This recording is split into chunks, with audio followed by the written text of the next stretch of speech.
This video came across my feed the other day of a man breaking the world record for push-ups in an hour. His technique drew a lot of criticism from yours truly among others. And while surely it's an impressive accomplishment to do 3,000 of whatever this is in an hour, I personally would not call them push-ups. I'm not just here to criticize this man's technique though. I want to present what my standards are for the movement that we call push-ups and why I have them and how you can use this ubiquitous movement to actually improve your strength in pressing, controlling the entire position of your body from head to toe in a way that allows you to build to more complex and more challenging movements. A push-up is essentially a moving plank. I start with my elbows extended, hands directly underneath my shoulders. My pelvis is tilted to a neutral or posterior pelvic tilt position. My abdominals are engaged, and I'm in a straight line from my heels to the top of my head.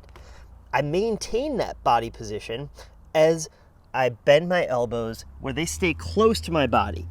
All the way down, my shoulder goes into an extended position, and then I press back up, maintaining that position throughout.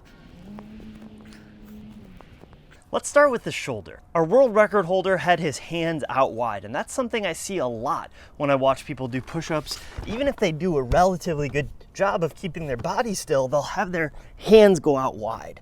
And there are a few problems with this. Number one is that this is not a functional pressing position. We could look at gymnasts who are the best athletes in the world at controlling the movement of their body in space. Or on the other end of the spectrum, we could look at offensive linemen in football.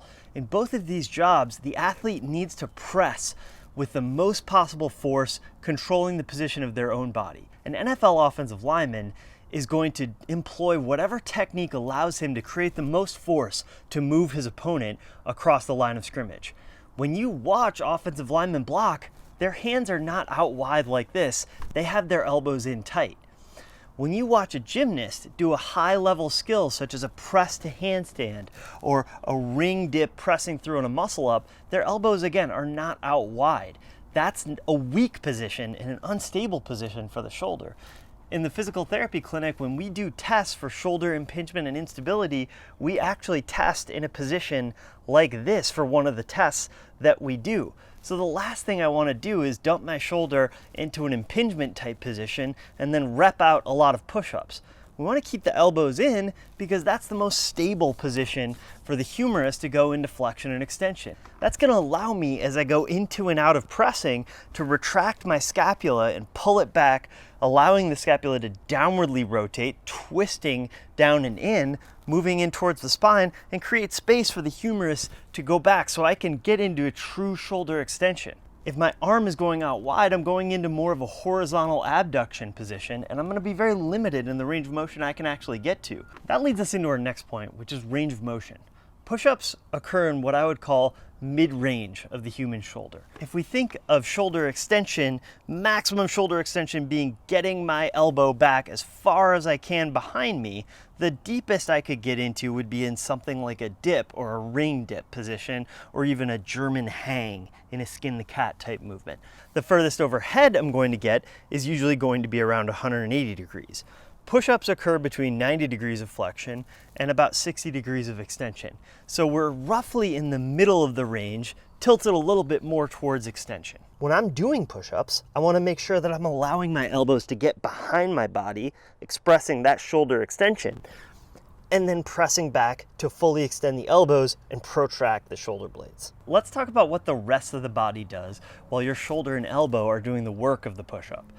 If you want to be able to scale this movement up to something like a handstand push-up, you have to be able to control the position of your body. There's a position gymnasts call the hollow position, which involves slight flexion of the lumbar spine, bringing the bottom of the ribs and the top of the pelvis together, squeezing the glutes and maintaining hip extension, and then more or less maintaining a straight line from the feet all the way up to the head. If I want to be able to translate my push-up into more challenging pressing movements like a handstand push-up, I need to have a body position that I can control, like the hollow position. If my body is broken and my lower back is extended, my head is down with my neck flexed, this is not going to translate to anything else.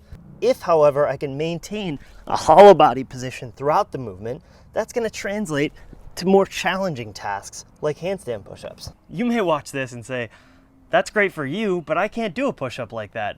What is there for me? This is where the incline push-up comes in. This movement allows me to scale the difficulty of the push-up by simply raising my hands. If this type of surface is too low and it's still too hard for you, use your kitchen counter. The push-up is infinitely scalable and we don't have to change the movement at all. Those are my standards for what makes a good push-up and why. Hopefully you got something out of this video that you can apply to your own training.